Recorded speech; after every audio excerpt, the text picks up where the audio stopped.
So guys, welcome back to Bikki the explorer channel. तो हमने फ़िलहाल अभी रिसेंटली 1 जन को लिया है अपनी हंटर 350 डिलीवरी, और हम रिसेंटली इसे चला के आए हैं 500 kilometres on a long stretch.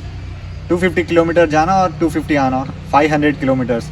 और आपको पता है फर्स्ट सर्विस देना पड़ता है 500 किलोमीटर्स में।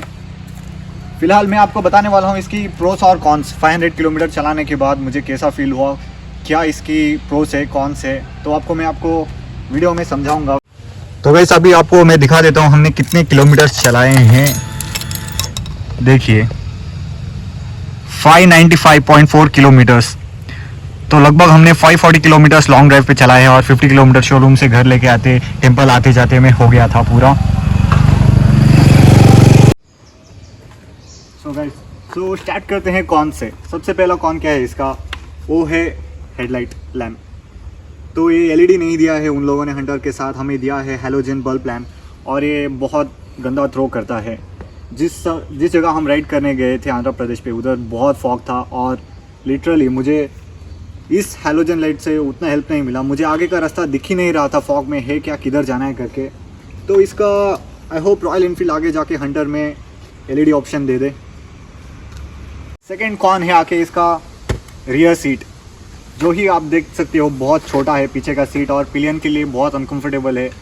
आई मीन हाईवेज़ पे अगर आप बहुत 80-90 के स्पीड पे क्रूज़ कर रहे हो तो बहुत इश्यूज़ आते हैं आपको। सिटी राइड्स में कोई टेंशन नहीं होना चाहिए शॉर्ट्स राइड्स के लिए। तो आप देख सकते हो पीछे का सीट आई मीन कितना छोटा है। ये रहा राइडर के लिए तो कंफर्टेबल है सोलो राइड्स के लिए, और पिलियन के लिए बहुत ही अनकंफर्टेबल है। आई मीन मुझे लगता है शायद आगे जाके बैक रेस्ट या पिलियन के लिए और एक टॉप बॉक्स माउंट कर दिया तो एकदम प्रॉपर हो जाएगा। और रिसेंटली जब हम अपने 500 किलोमीटर की राइड पे गए थे, this seat is very painful. After 40 kilometre आपको 30-40 किलोमीटर के बाद रुकना ही पड़ेगा, नहीं तो इट्स वेरी पेनफुल। और हैंडलिंग की बात करें तो हैंडलिंग में आपको टेंशन नहीं होना चाहिए। अगर कोई शॉर्ट राइडर हुआ तो डेफिनेटली अनकम्फर्टेबल होगा, तो इसे आगे जाके थोड़ा स्ट्रेच करा सकते हैं, लेकिन मुझे हैंडलिंग में मेनली कोई इशू नहीं लगा फ़िलहाल, जो था सीटिंग में ही था। तीसरा कॉन आके इसका रियर सस्पेंशन बहुत स्टिफ है, थोड़े एकदम गड्ढे ही दिखते, आपको एकदम झटका महसूस होगा, पिलियन भी झटका खा के उड़ने लग जाएगा। तो जहाँ मैं रहता हूँ बेंगलुरु में, it's very hard, it's very painful. जिस एरिया में मैं रहता हूँ पर्टिकुलरली बहुत सारे पॉथ होल्स है, बहुत सारे वो है, कभी कभी लगता है कि एक्सपल्स ही सही था। लेकिन इसका रियर सस्पेंशन आके बहुत स्टिफ है गाइस, तो आप छोटे मोटे गड्ढों में भी जाओगे तो पिलियन और आप दोनों झटका खाओगे, उड़ने लग जाओगे। तो बेसिकली ये रोडस्टर मोटरसाइकिल है, इसमें सस्पेंशन में उतना ध्यान नहीं दिया गया है, आपको भी पता है, but it could have been better. So guys, fourth और सबसे लास्ट कॉन जो मुझे लगता है इसका ग्राउंड क्लियरेंस। इसका सिर्फ 150 mm दिया गया है, और जिधर भी आप बम्पर पे जाओ, जिधर भी जाओ, I mean it's almost touching the speed breaker every time I push the bike. और मैंने और एक चीज़ नोटिस किया है, जब भी मैं किसी बम्पर पे जाता हूँ हाईवे पे, मतलब वो 5-6 वाले वो स्पीड ब्रेकर्स आते हैं एक साथ, तो उस टाइम में जब ब्रेक मारने का लीवर प्रेस कर रहा होता हूँ अपने राइट लेग से, उस टाइम वो नीचे टच होता रहता है। आई मीन जो स्पीड ब्रेकर है उसके ऊपर ही टच होता है ऑलमोस्ट। सो उससे हम बता सकते हैं कि ground clearance is very bad. So guys, almost मैंने बहुत सारे रिव्यू वीडियोस देखे, और बहुत सारे आई मीन और भी जो ब्रेकिंग के थे, हैंडलिंग के थे, और बहुत सारे इश्यूज़, हीटिंग के इश्यूज़, वो सभी मेंशन किए थे दूसरे वीडियोस में। लेकिन एक्चुअली जो प्रैक्टिकल में जो इश्यूज़ है मैंने आपको मेंशन कर दिया है, जो मुझे फेस हुआ था। और आप भी कमेंट करके बताइए आपके गाड़ी में क्या क्या इश्यूज़ हैं। सो गाइस, अब आते हैं हम लोग प्रोस पे। कॉन्स तो आपने देख लिए होंगे, प्रोस पे आते हैं। सो सबसे पहला प्लस पॉइंट इस बाइक का मैं आपको बताना चाहता हूँ वो है वैल्यू फॉर मनी। क्योंकि जो बाइक्स 2 लाख रुपए के सेगमेंट में आते हैं, आई मीन मुझे नहीं लगता कि इससे बेटर ऑप्शन आपको मिल सकता है। शायद आपको ऑफ रोडिंग करने के लिए एक्सपल्स काम आए, लेकिन but value for money as a 350 engine जो इसका पावर देते हैं, जो the amount of finishing that Royal Enfield is providing, वो आपको कहीं नहीं मिल सकता ऐसा। तो गाइस, इसका सेकेंड प्लस पॉइंट आके आपको बताना चाहता हूँ कि वो है इसका 350 cc का इंजन, जो कि है single cylinder air oil cooled engine, जो प्रोड्यूस करता है 20.2 bhp of power and 27 newton metre of torque, जो कि I mean as a pickup मुझे बहुत फील होता है कि it's a very powerful engine. Pickup के मामले में आपको कोई इश्यूज़ नहीं आएंगी। तो स्टार्टिंग और मिड रेंज में बहुत पावर सप्लाई है इसमें। बस हाई एंड में आपको थोड़ा वो उतना जूस नहीं मिलेगा इंजन में, स्टार्टिंग और मिड रेंज में मिलेगा।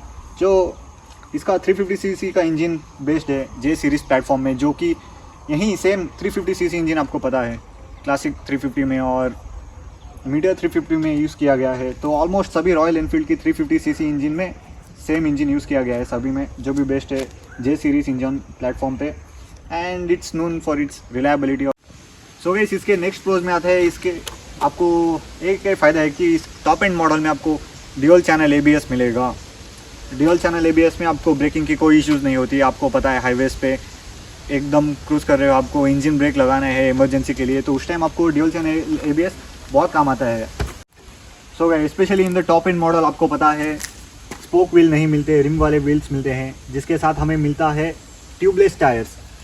जो इसके नीचे वाले वर्जन्स आते हैं, जो शायद रेट्रो वर्जन फैक्ट्री वाले आते हैं, उसमें आपको स्पोक्स व्हील्स मिलेंगे और ट्यूब वाले टायर्स मिलेंगे, लेकिन इसमें ऐसा कुछ भी नहीं है। इसमें आता है ड्यूल चैनल ABS और tubeless tyres with rim, which looks really beautiful in this version. So guys, जो मेन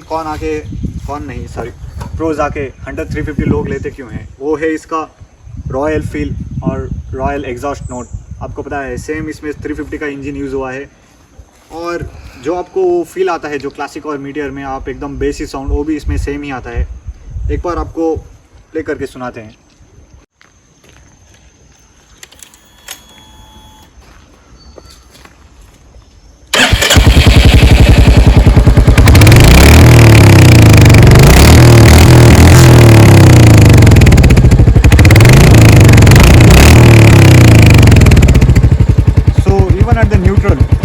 आप सुन सकते हैं, मैं अभी राइज नहीं कर रहा हूँ इंजन को, फिर भी आपको बेसी वाला साउंड आ रहा होगा फील, जो इसका वो रॉयल एनफील्ड का हमेशा से जाना जाता है। रॉयल एनफील्ड जिसके लिए वो थंप, वो फील, वो बिल्कुल भी मिस आउट नहीं हुआ है। आपको हंटर में उसकी कमी बिल्कुल फील नहीं होगी।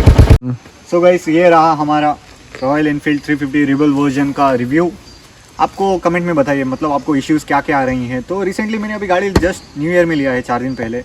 तो this are the pros and cons that I think should be noted down, जो मैंने आपको अभी बताया है। तो देखते हैं, अभी जाके मैंने एज अ बाइक जैसे आते हैं वैसे ही लिया है शोरूम से, एक्स्ट्रा अटैचमेंट्स कुछ भी नहीं डाला है। मैं आगे जाके वीडियो बनाऊंगा जो भी मैं एक्स्ट्रा अटैचमेंट्स डालने का प्लान किया है इसमें, जो डालने वाला हूँ। वीडियो में बने रहिए, like and subscribe the button. See you in the next video.